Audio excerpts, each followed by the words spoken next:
Welcome to the instructional video for the Burstner Ixeo Time 710G 55 edition. Starting from the driver's side, we've got the habitation door, awning which was standard, toilet cassette which you press the two buttons to open the unit, pull the little yellow lever up, slide it out, remove the yellow cap and press the vacuum yellow button at the bottom, turn it upside down, empty it out, clean it all out, put your cap back on, slide it back in just like that, and make sure you wear a clip. This particular model, you'll see there's a fuse in there as well, so check that if you've lost power to the toilet. That fuse sometimes catches you out. Door retainer just behind there, and then we'll go into the back of the vehicle, large garage area, and you have a point for your heating, lashing down points just there. This customer's added an electrical double socket, the wastewater pipe extension which goes onto your wastewater valve, and your awning pole to operate the awning. To open the door, close the door, it has two separate locking points. Using the one key, pop the key in and you'll hear a defined click and a click at the bottom, and that will lock the rear lockers. Same on both sides. This has been fitted, which wasn't standard, with a 3 bike rack. That's a Fiamma bike, pretty self-explanatory, and you've got a reversing camera at the top. On this side again, we've got an access point, locks in the same way, press it together and then simply push to open on both of the locks. Underneath here is where your wastewater tank will empty, and you will see that there is a little handle. Turn the handle to empty it and turn the other handle the opposite way to close it up. That extension pipe in the garage goes onto the end of that pipe there. Forward of that, we've got your mains plug-in point and your boiler vent for your heater. That does get warm, so please be careful with that. We then move into the gas locker, where this has got a gas flow system fitted to it. That is a 2.6 kilogram bottle. To turn the gas on, simply open the bottle just there and close it off by turning the little die there. Same on that side, and you have a changeover valve. So the changeover valve works by turning it to the bottle nearest to the door, or the opposite way to the bottle away from the door. Always make sure that you turn off the gas when you're travelling from there. To fill it up, simply take out the little fitting, put the adapter from the fuel station that you're trying to fill it up with, and then fill it up, and then simply pop it back in place, and it locks in place just like that. Forward of that, using again the Burstner key, and it's just one key for this, you will open up the fresh water fill. So that's where you will put your hose pipe to fill it up. There is a drain point inside which must be closed to fill it up, and open to empty, and I'll explain where that is inside. So put that in, lock it up, and then it will simply spin around. Forward of that, we've got your diesel point. Just lift up the hatch and use your Fiat key just in there to open your diesel. Like most motorhomes, it does run off diesel and it does say on the cap. In front of that, we've got the usual point for the bonnet release catch. Pull towards you and it opens the bonnet. Underneath this section here is where the engine battery is located, so if you are trying to locate that, that's where you'll find it. And under the passenger seat you have your toolkit supplied from Fiat. This side of the cab also, you've got a glove box and a cooled area just in here. The seats swivel as you see, and I'll show you when we come inside. The windows have pop-on blinds, just pop onto the press studs there and magnetise onto the frame just here. The mirrors fold in manually and out and will electrically operate from inside. And your bonnet release catch is just located just above the Burstner badge by pressing up the yellow little switch there, and that comes up to open it. To close it, just simply release the bonnet down and close gently. As you'll see there, there's a stay for the bonnet, and the main things under here: oil, dipstick, screen wash just in the corner, the blue one, negative point is just located just here, and then your positive terminal is located under there, where it is clearly marked with a little plus on there. Onto the driver's side, on the door you'll see the switch for the mirror controls and the electric window switches. You've got two on this side, one on the passenger side. Under the driver's seat you have a little space storage unit just underneath there for storing, and the handbrake is always located on the driver's right hand side. To open the door, thumb on the top, finger up near the top and open it up.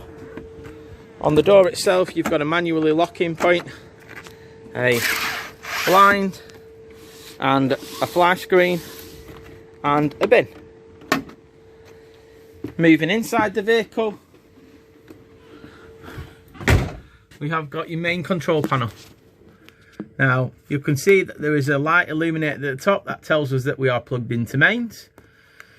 If you want to turn the power on, you press the 12 volt. Turn it off, you press the 0.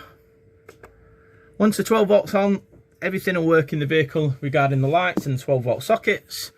If you want to check what power you've got in your engine battery, you will press and hold that.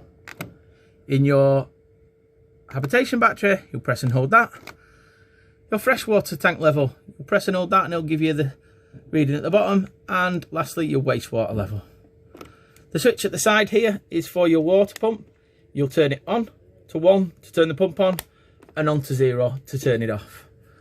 This at the side of it here is your temperature gauge for the heater, if you're wondering what that is, and that's how it will get a reading.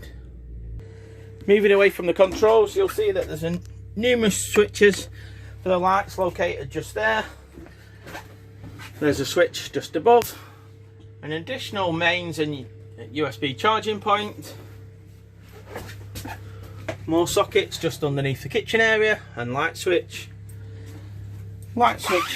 just down there, and then in the bathroom area you have another light switch just located there.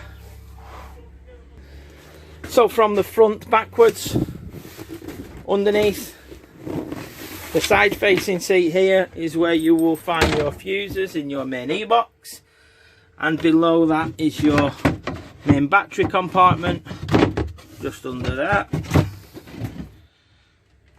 Yeah, storage space just at the side there. You'll see there is plenty of space for your belongings. Under this cupboard here, which will press up, if you did want to add a TV, then the TV will be located in there. You will need to add the bracket, but you have got some sockets just in there for the TV to go. Just pushes back down to hold in place. That's on that side of the vehicle. The blinds are just included just like that, and pull it down again and you have your mosquito nets.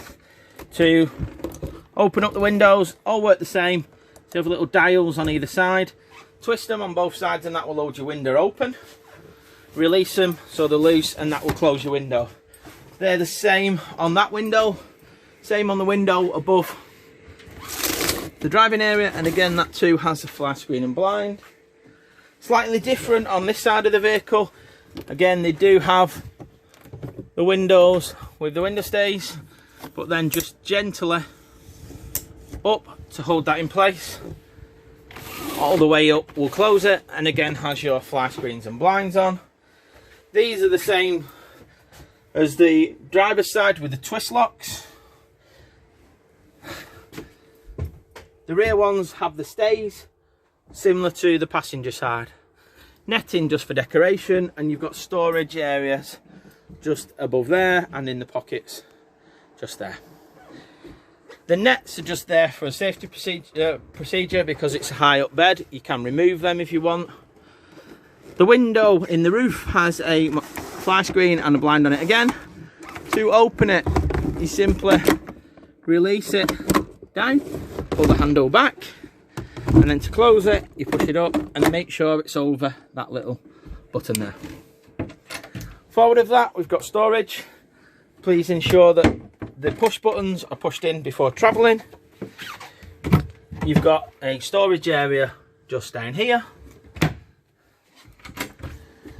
Wardrobe area with your aerial fitted to it. So to move your aerial position, you release the collar by turning it anti-clockwise, push up the handle till you get a signal. If you are displaying a signal just as it is like that, green, you can leave it in situ, and if you want to do, you can turn it off just by turning that button off there or on, with the power will tell you what the signal is. Green being good, amber being media, and red being a poor signal, just on there. And that's your aerial booster box. Below that, in here we have your isolation valves. So they're all located just there. And then importantly, just at the bottom here, this is your frost protection valve. So as it is at the moment, it's in a running position with the valve pointing front to back. And the button pressed in right at the bottom at the front there. That would allow your boiler to fill up. I will show you this on handover, just as it's a little bit dark in this area at the moment. So I will go through that. If water is coming out of your vehicle underneath directly below this, it's because it is open. So again, either refer to your manual or make sure that the diamond is pointing front to back of the vehicle and the blue button is pressed in. Heater controls. So they're just located to the rear here of the vehicle. Top one being the operation that you're wanting to do. Yeah, and that is 40 degrees water, 60 degrees water, down to the flame is heating only. So on the top one here, down one, heating only. Down two says 60 and a flame, which is heating and hot water. So you decide which one you want. To change the temperature within the vehicle, you need to turn the dial. 5 being the hottest and 1 being the lowest. Below that, we have the control that you're trying to do, i.e. the fuel. So the gas one being gas only. The next one up being heating only on 1 kilowatt. Heated on 2 kilowatt, because you've got the 2 electrical symbols. Down is gas heating and 1 kilowatt electric, gas heating and 2 kilowatt electric. It is in your handbook. I will happily run through it with you again, but it's quite simple in the fuel source that you're trying to heat the vehicle with, and then the operation, either water, blown air heating or gas and electric heating. To turn the unit off, in the middle position on the top dial, you have a 0 and that will turn the system off. You can use it without putting water in your system, but please don't select the water heater element side of it. In the kitchen area, you've got a oven and a grill. Pretty self-explanatory. So you turn it right for the grill and left with your temperature for the oven. You've got an igniter and a light just there. Fridge unit is located below it, and this is the Dometic unit. To turn the unit on, press the button for a few seconds. So, fridge just turns on just like that. You have 4 options: mains power, electric, gas. The battery option only works when the engine is running, so it will not work unless the engine is running. And then the final option is auto, and the auto will seek the strongest signal. This one we're plugged into mains, so it's gonna go onto the mains electric. You've got then a temperature control and a blower that blows around the vehicle seal to stop it from freezing up. The last option is a reset, so if it trips it will need resetting. This is your reset button just here, but you will see that the light on the fridge illuminates to tell you that it's working and operational, and when you want to turn it off you press and hold the standby button and it will turn off. Make sure it's clipped in place before moving on from there. Into the kitchen area, got 3 burner hobs. You will need an igniter to light it, but you've got 1, 2, 3, 1, 2, 3 for your gas. Push the button underneath, will get you into your utensil drawer, more storage, and then again a deep bottom storage drawer. Just make sure that these are pressed in before you set off. You've also got a drawer just underneath the fridge unit itself there. Again, making sure that they're pressed in before you set off in transit. Storage area just underneath here.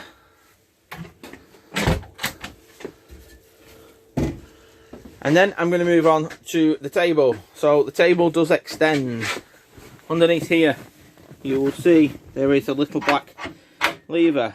Pull the lever down, twist the table out, and that will slide to extend the table for anyone sitting in that single seat there. To remove it back, you do the opposite.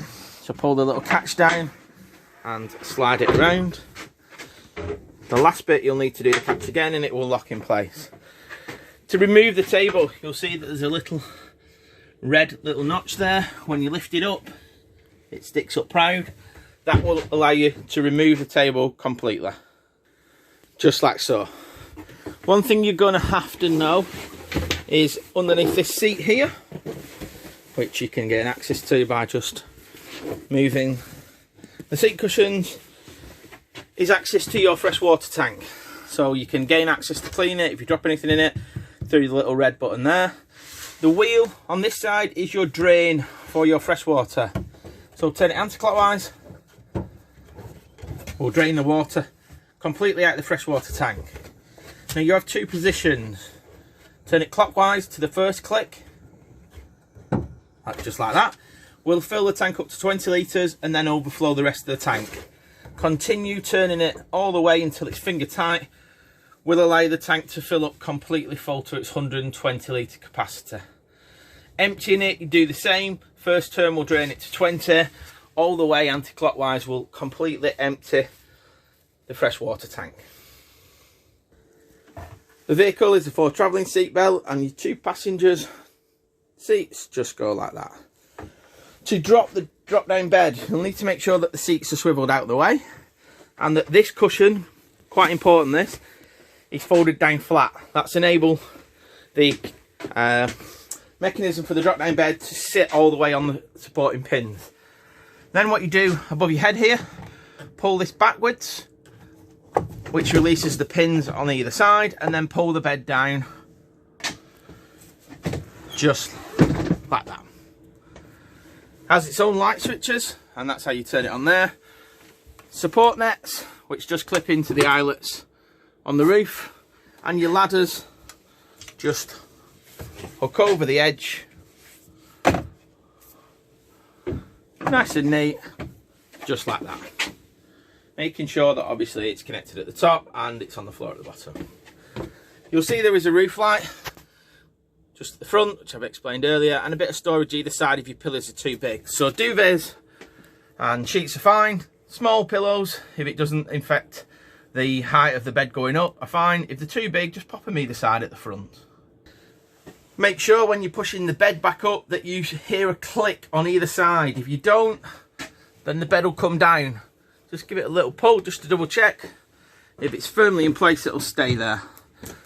These are usable drawers, cupboard spacers. Just pull the buttons down, and again we've got space either side, on the right and the left hand sides. Seat wise, this swivel, and they have adjusters, so that's how you adjust the base height, the back and the armrests just on the swivels there. You have a full technical handover. Brochures are there, what is supplied with the vehicle new. So again, everything I tell you is going to be in there. Cab wise, I know I've touched a little bit on it before, but I'll just go over it again. So you've got your leather steering wheel, leather gear knob, air conditioning, lock button and an unlock button, hazard lights. You've got the Xenic multimedia system. Now one thing that you will need to know on this is to operate it, you just press and hold it. Sometimes these units go into a sleep mode, so if it does do that, just go to your control panel, press the button on, press the button off, and it will work. So here you have got built-in radio, CD, DVD, options. Always takes a little bit to load up, but you can go to your home and then just go to your different options. Once the key is in the ignition. You will be able to see your reverse camera option, tuner options, and again back to your home. You just press it, it will swivel along. Setup options, Bluetooth options, or you can turn the unit off. To turn it off completely, just press and hold it, that will turn the unit off.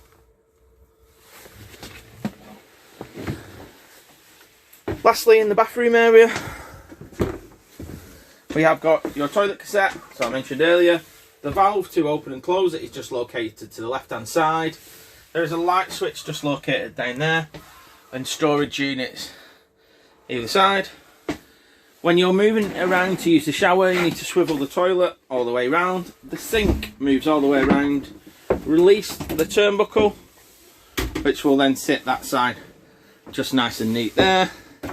And again, on this side, it comes all the way back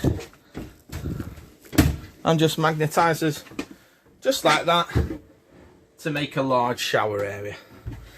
When putting it away, just fold it nice and neatly around, and you'll see that there is a little turnbuckle just there with the strap on and a turnbuckle there. Water tap mixers just there.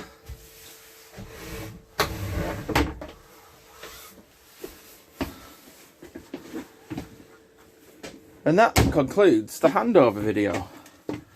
I hope you find it informative. Please give us your feedback. We hope you have a wonderful time and look forward to seeing pictures in the future. Thank you.